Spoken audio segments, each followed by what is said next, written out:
The mind is very hard to damage, very hard to do. But one of these mental faculties are having a little trouble of functioning. That's because of physical influence. Like I said, jaundice.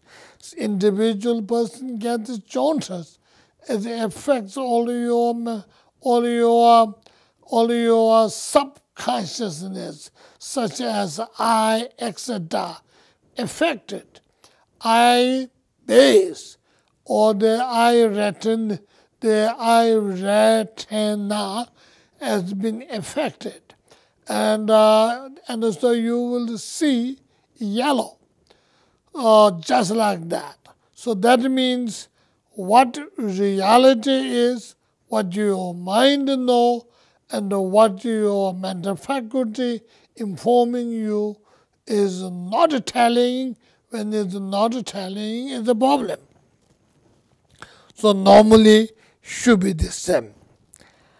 Both mind of that particular and the mental faculty of that particular grows at the same time, born at the same time, grow at the same time, stop at the same time. So that's what I mean. Past same, present same, future same. Same thing. I don't mean the same, the Tibetan language for mind. I mean the same here, the English language, oneness. So this is one past, one future, one present. So that is the timing. Is the same. So the substance, whatever it is, not since the mind itself has no form and touchable and tangible, there is no substance you can form, but it is made out of something, whatever that is, and that mental faculty is the same. So when this all five are oneness and one works together, then that is functioning well. And similarly, though it didn't mention here, but similarly, if the principal mind becomes a virtue at that time, that mental faculty will also become a virtue. The principal mind becomes non-virtue, or then the mental faculty will not become non-virtue, or vice versa, because it is again oneness. And that's why by nature mind is not virtue. By nature mental faculty or the whatever comes from the mind is also neither virtue nor non-virtue, so it becomes changeable. Besides that, both the virtue and non-virtue, all of them are dependent originated. It's not prefixed, dependent originated.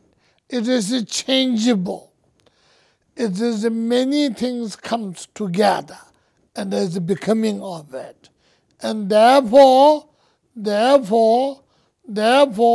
mind as well as virtue is not something solid, inherent existence either. If it is solid, inherent existence, we have very difficult to change. Luckily, these are not solid, inherent existence. Therefore, it is a subject to change. Therefore, it is also impermanent.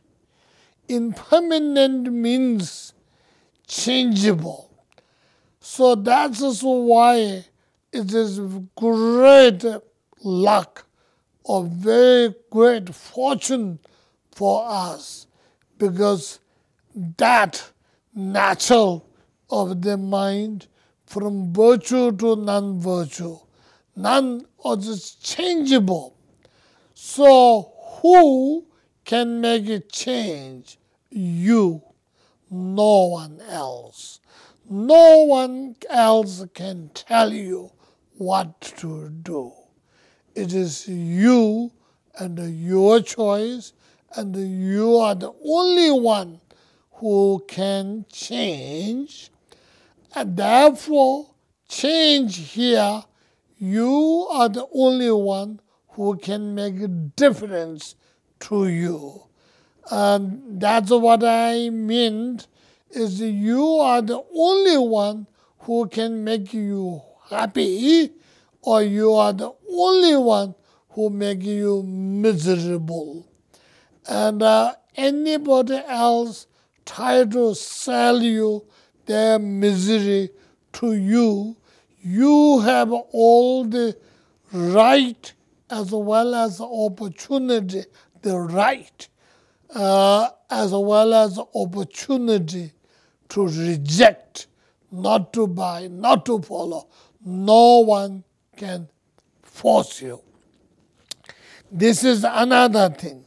Sometimes for physically, people can torture you, force you. Mentally, they cannot torture you, they cannot force you, because they don't see your mind. They don't hear your mind. They don't smell your mind. They don't touch your mind. They can't torture you. However, if you let yourself be the doorman or doormat, and then you become doormat, everybody will walk on your head. And that is because the true freedom, true choice is in your mind. And that is extraordinary quality, extraordinary wealth, extraordinary precious thing, that you own it. It's yours, and yours only, and you can use it. And that is the mind and mental faculties. So when I'm talking a little more detail about this first mental faculty, that is feeling, how does feeling works with. Sometimes people say, I have no feelings, I'm numb. So the weakness on the feeling. As I said earlier, sometimes you lose feelings on your fingers, fingertips, or toes, or frostbite and all that I mentioned earlier. So when you're losing the feeling, though you didn't lose your mind, but that portion becomes useless.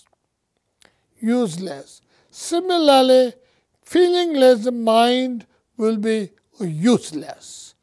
And that is why right mind, right in the sense, correct mind, correct good mind, will always have those 5 omnipresent are there.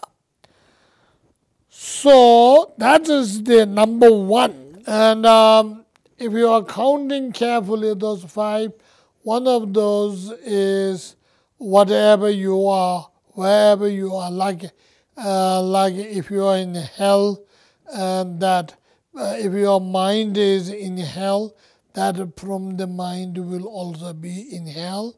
If your mind is in heaven, and that will also be in heaven. And it is on the earth, that will be on the earth. However, I'm using this as hell, heaven, and earth, which is commonly used, commonly known in the Western culture and American culture, and that's why I'm using. Otherwise, in the Tibetan, it will normally be called desire realm, form realm, formless realm, and all that manner. But I have to interpret. As it's not a translation, word by word, or meaning by meaning. But that's for the understanding by understanding. That's what I'm trying to make it that way. Basic definition of this feeling, the word, what I said earlier, in Tibetan, the word is sorwa. We translate it as, earlier, people translated as feeling. The natural of the sorwa or feeling is something you are experiencing. Like if it's joy, you are experiencing joy. If it's suffering, you are experiencing suffering. And this feeling, mental faculties, sometimes it is labeled as experiencer. Reality is just experiencing. However, why sometimes the early Buddhist teachings refer them as experiencer? So this is the one who experience a result of the karma that one created before, positive or negative, and it is the consequences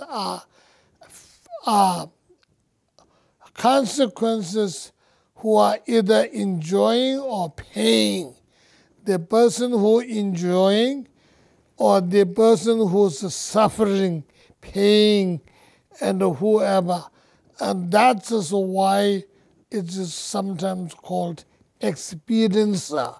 You are experiencing the negative consequences, your negative karmic consequences. You are experiencing the positive karmic consequences, and that's why it even sometimes referred as experiencer. They give you another message along with this.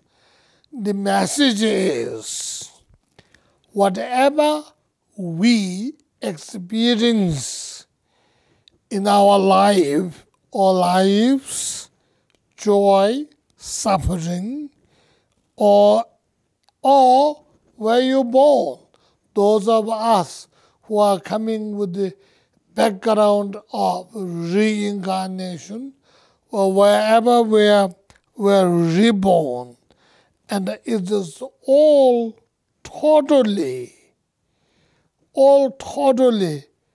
but nothing other than that. Totally, it is a karmic result. Buddhas would like to send that message. It's all karmic result. To give that message, they label this as even experiencer. And Jangul Lama Tsongkhapa, the great Tibetan master, founder of the Yellow Hat sect, clearly mentioned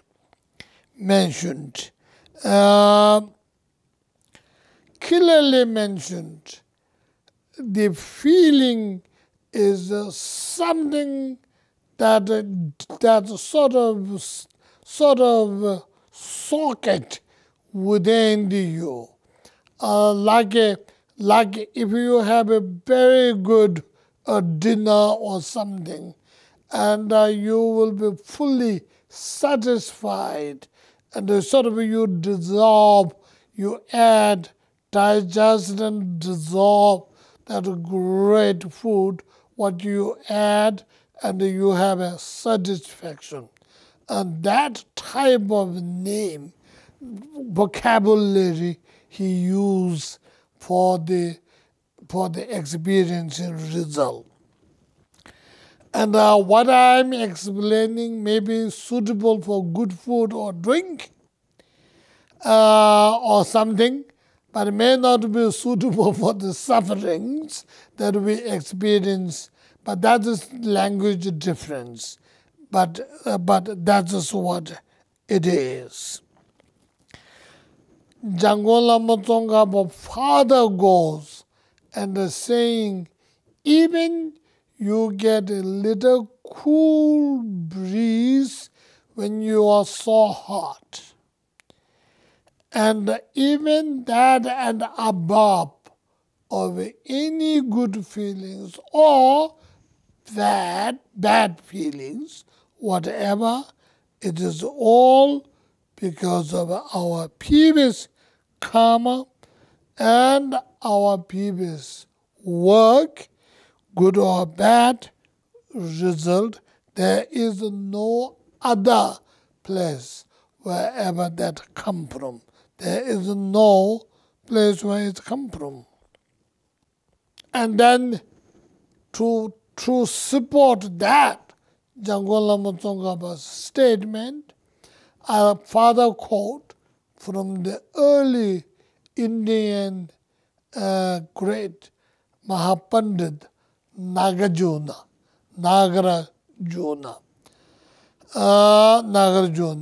Nagarjuna says, Mige wale dungegu tisingen ro tamjeda. Kele ten ro tamjeda kyawa gundu tawanyis. So all sufferings are coming from non-virtuous. Likewise, lower rim, all same. From the good virtuous karma, all good higher rim rebirth, as well as all joy with all life. Joy not throughout the life, throughout all lives are result of karma.